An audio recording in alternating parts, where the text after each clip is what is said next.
Cascade Hoops Talk, Colby Blaine, the College of Idaho. That's right. Congratulations, another trip to Kansas City, but more importantly, just another banner year for the Yotes. You've had quite a run. Just talk about what it means for your school, for your program to get back to Kansas City again. Yeah, it's been a big deal. We starting the year having so many returners come back. I think we have 13 guys back from last year's Final Four team, right?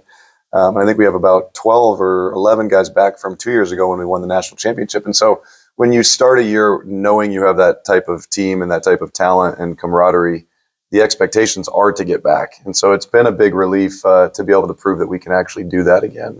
We've expected it. So I thought going through as you know, I follow the Cascade Conference pretty close. Going through the Cascade Conference, I thought the conference was a lot more parity within the conference. You were still able to get through with only one loss, but just talk about the Cascade Conference this season. Yeah, no, I thought a lot of teams made a big jump, which you see Southern Oregon is here in Kansas City, right? And they finished fourth in our league. And they're talented, and they gave us very, very good games every time we played them. But I do think that I want to make sure you're on. Go ahead. You're fine. You're fine. You're talking about Southern Oregon. Yeah. Go ahead. I think, the Cascade does a great job of getting us ready. There are different styles. I thought the league was bigger and stronger this year in terms of, rebounding and protecting the rim. And so that's really helped us get ready for the competition we're about to see. It was a lot more physical. Obviously, Multnomah was a pretty physical team. Yes. Even a couple times I saw Warner Pack play. That was pretty physical games.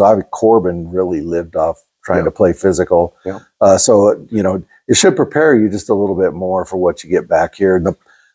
My opinion, in the past, it was called a little tighter in our conference, and it gave us gave Cascade Conference schools a disadvantage out here. Yeah. That's just an observer's opinion. So, you have a team that you don't count on one guy. I mean, you're really famous for that. You have guys who could, like Drew Wyman, he could score 30 and 9 rebounds every night. Yep. Talk about, the importance of spreading the offense around and how you do that. Yeah, well, I mean, one of our big philosophies is we don't want to fall in love with an offense, right? Because you never know who's going to be playing their best basketball, and you don't know, we always use the term tools, right? We have a lot of tools in our program. We have guys that can shoot, guys that can score on the block, guys that can drive and distribute. And every defensive system tries to take something away, and so then you play to the next tool, right? And so we work hard with our guys to, be happy for each other and just be ready for your night bassay whatever the defense is trying to do to us. So I know you do a lot of things to, really build, promote rebounding within your system, but you have a guy who really, I don't think gets the props he deserves. Stratton Rogers, just one of the toughest guys in the country. Just talk about him and his, he and Bryce, I can't remember his last name over at Southern. Bryce Dyer, he plays the same way. Yes. But just talk about how tough Stratton is. He doesn't really get the credit for what he does. No, he doesn't. Stratton Rogers should be an all-conference player. He's been 2-time Defensive Player of the Year, so he has gotten the respect from the league of that, which is also an honor to our team for our defensive presence together. But Stratton, if you really break down, what happens in our games, he is the connector. He, on both ends, he actually set the all-time career offensive rebound record at the College of Idaho, which is really hard to do, over the course of 4 years. Especially with your guy, Jake O'Neal, having been there with us, he's out-rebounded him now on the offense. People are still talking about him back there. Yeah, you bet. But he's a good ball handler. He's an excellent defender. When you talk about trying to win championships and win big games, he does all the things that actually win you those games. So he's going to be a big piece for us at this final stretch. You played I call it the regional at your place.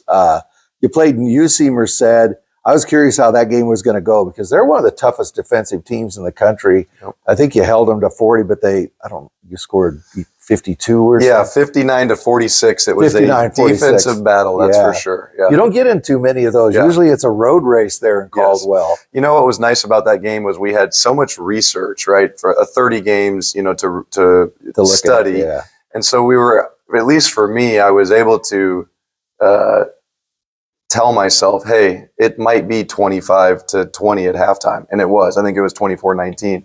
right? And so it was perspective of like, hey, they're a good defensive team. This is how they play their style. And so being up 5 is actually maybe being up 10 in a different style of game, right?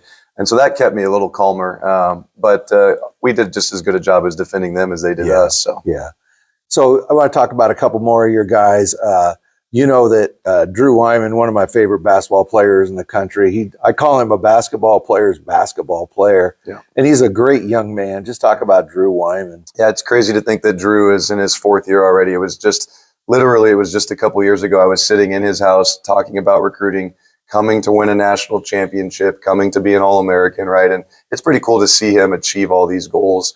But not only is he achieving individual goals, but he is a leader on the team. He is an example of everything that's right about basketball. And I think another cool thing about him is in his recruiting process 4 years ago, he turned down 2 Division I schools to come here because he knew that the experience of being here, playing the role that he's playing, is going to make him into the person that he wants to be, other than chasing, a title or something. So really happy with the way his career's come together. And he's going to have a great life after basketball as well. He's on his way to PA school here pretty soon. He's engaged. He's getting married. Make sure he gets you an invite this summer. There you go. July 18th, I think he'll be getting married. So pretty cool deal to watch him mature and find out who he wants to be. I want to bring up a couple other guys. Your point guard, Samaji Morgan. Joe and I talked to him for quite a while last night.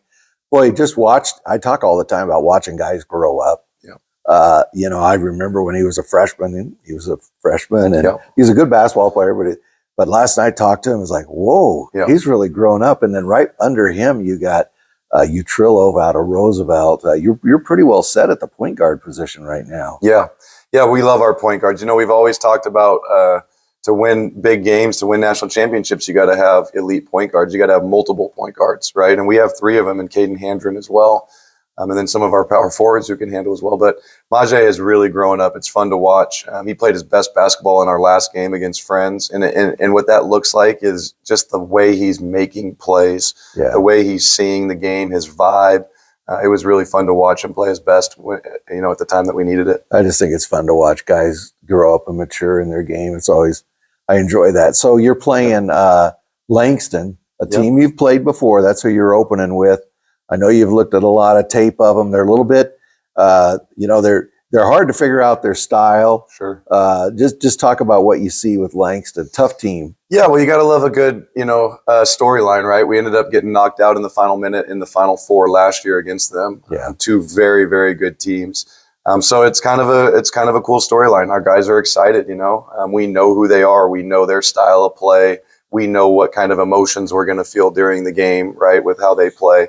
So I do think that's an advantage. Obviously, they do too. We do have 9 rotational players back from last year's team that played in that Final Four game. So we're excited about that for sure. I know you well enough, Colby, and you don't have to answer this, but I know you love a redemption game. Sure. Oh, yeah. I remember when Northwest Nazarene beat you in the first game of the Bears Cup. On the show, I said, I know they're going to play them again, and it's not going to be pretty. And you beat Northwest Nazarene pretty decisively. You do love those. And then when you played Corbin the second time this year, you kind of punished them. You love redemption games, don't you? Yeah, well, I think it's our whole program, right? You go back and you review those films, and you realize that in those games that you lost, that you weren't who you wanted to be. And so what's awesome about our guys is they take ownership of that, and then they put it to work, right? Whoever we need to be, they put it to work, and then you see the results. So. Well, it'll be fun. As a fan, I'm looking forward to it. I wish you a lot of luck, and it's great to see you back here in Kansas City. You bet. Appreciate you guys. Look forward to continuing on here. Thank you very much. That's Colby Blaine, College of Idaho. Thank you.